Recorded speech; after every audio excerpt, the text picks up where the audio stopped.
Yeah, good evening. Good evening. Wow, what's menka ene anopa wi numere. Ma me papa me nua brantie. Me chachi biara. Me pese yedi nkomo bi ne yesua ade bi e wo yaya brabom. Dien asem na awia yi me ne oba be cha ye ba besua aye wadwene bebre. Anya asem bi a okere so na anya asem bi a ebro so. Me pese yesua de bi wo wiase a yetim. Menum ye no wo wiase. Nti ye wo wiase mu noma mu. Sane meka akere. Before say ye wo wiase no, ye wo wiase emu noma. Hwe nipa bebredi omo ho ato wiase ajapade so. Nipa bebredi omo ho ato wiase nipa bi ne mo so. Asuma si enimu a menti sei eye good. Bi boa wa se o kanfo no. Na wode wo ho ka se asuma si nimu a wonti sei no. Se asuma si ni hode a me kwabna bende mabrabo asei. Na kwabna ben su ni hwae. Na se oti ase. Kwabna ben ni wa wabrabo asei. Wode wo ho ato kwabna ben so. Kwabna ben ye netie etese wa. Boja wo ne mu ne etese wa. Na wode wo ho ene wo wure yi na hye kwabna ben mu no. Kwabna ben su ni hwae. Ene nipa nsom awurade nyankopon yesom asofofo ene abosom nipa nkase awurade nyankopon ni ho a nipa kanfo ono ni nua nipa no nete no nipa kanfo awurade nyankopon sa no adwuma ba yen kanfo nia ono boss anu ma no enti ama awurade animonyam abomi no mienu enne nipa suro nipa ba nipa nsuro awurade nipa suro nipa nsuro awurade sebi odi bone na ohunu se sofo oba obetwene ho ba awurade ne de onsuro awurade se bone na odi na awurade hunu. Few people na ye wo wiase majority no I believe say Nigeria software TV Joshua wiase uche nipa bebremu a aya bosom ama omo menka se oya awurade nyankopon aya bosom ama omo cause awurade nyankopon say mamu nyanyame foforo bi nkame asafo awurade ho. Enti se ode wure kwhye wo sofo mu a wo sofo ye bosom ema wo efise wo sofo ye hoyini ni awode wo ato no so ni bia no oye hoyini ma wo. Let me tell true for you. Enti TV Joshua koye bosom ma nkrofo binom okoye nyame foforo ma nkrofo binom okokoye nyame foforo ema binom na me bisa wo ho se ene onni ho no wo bebo hani dini biem awuko hani dini na wo bebo hwan ne wo do ho beto no su biem ono no ana wudi na chi no na ono de ne ho ato awurade nyankopon so ba wo nipa na wudi na chi no a wo o kire wo kwa no wo do ho ato no so ayi awurade asi nkyene wanya nyame foforo awuko nyankopon a kire wo se oni tumi TV Joshua ni tumi oni tumi o nia ono de obo no soro no age ne kra afiri ne nsam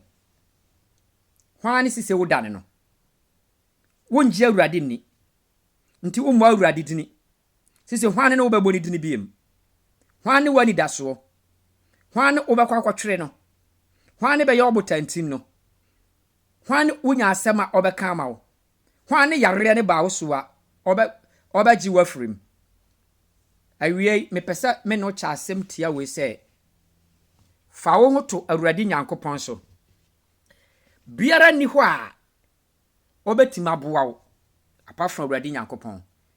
se awurade anka bi kura koma onyi coins emfa ma wo ba wo da na awurade a awurade bokwan to ba bia kwane ni awurade na yi oboafo ma wo susu suro nipa se odi be suro nipa ne suro awurade nyankopon wose se won safa wenya etwa se utwa tokone enti wodo wato nipa so no na wayi awurade asinchen no enna nipa edi bone a osuro ne sofo ne de kan nipa a oto aduane mani di nia ohia na asumasi de a picture no asumasi we daachi ba wo me se obetima aboa mu enti anyesa me yade we mani hu ba awurade de ontime mmoa wo nti wade a wo ye no unsuro awurade papa na wuko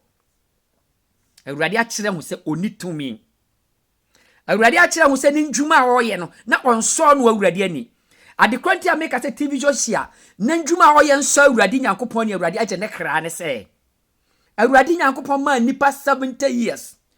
wa wudi boni o wo papa o ma good 70 years eya wo normal years yes wudi enti o se wo papa ye be ma ne de bi aka ho nti se wo asase we so na se wo papa ye no antimanfo anu 70 years ya na wo ndwuma anso awurade ne ni mena me ka kire mo se wo tam na 70 nuru ya na de wo ye na asase so no onso awurade ani omo ni nyansa binum agimefo bi ni beka se na awie na dwuma na onwie na dwuma se awurade ni nse bi be wie na dwuma a ma 70 years enka otwereto wo se wa wo be ye ne esomani no breni dura mefrew nka ma ye years ka kire mo ne de bia aya mo nsua nyankopon asem na mo mfa bible nto nchen na munsua awurade nyankopon nasem awurade kasa kire ne manne ba na nipa enti awurade asem nipa tie de nipa de ne nsa atwere no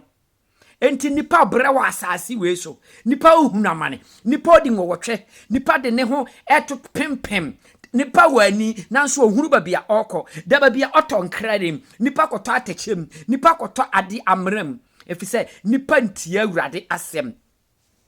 ye nini ayeye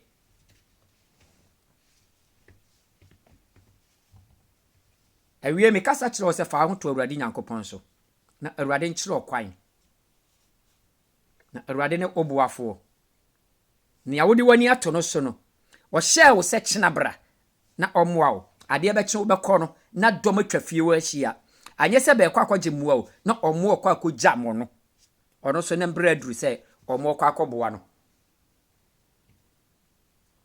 muwa no hye wo se kina bra no wo bekọ no dom bi gina ho ube bisa no na omo oba beja no awu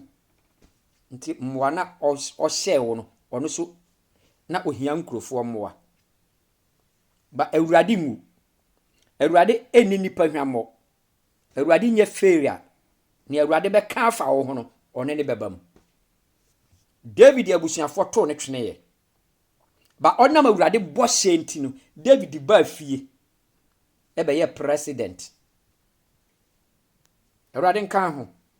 awurade adome mra wo so fa wo ho to nyankopon so na yi wadwene fure nipa so wa wo do ho beto nipa so bia no wo do ho ato bosom so oso awurade si yenya nyame foforo bi nka ne ho nti sa wo were bia wo krashe bi mu a wo do krashe bosom mu efise nipa na ye bosom ama wo nya nyame foforo aka awurade ho awurade nhyira wo awurade mmokwanto abrabo so awurade mi adom pono ma wo awurade ma wo hunu na unni ono awurade achi awurade nkasa nkyerɛ wo tenene na wonene nante ewo adomo medin de Bernard Asante obetima frɛ me kwabena hwehwɛ mo YouTube uko Facebook wa behume hwehwɛ mo Smell TV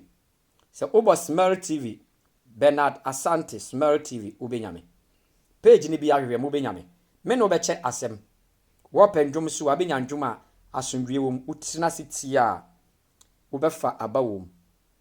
awurade nka ho ewo adomo amen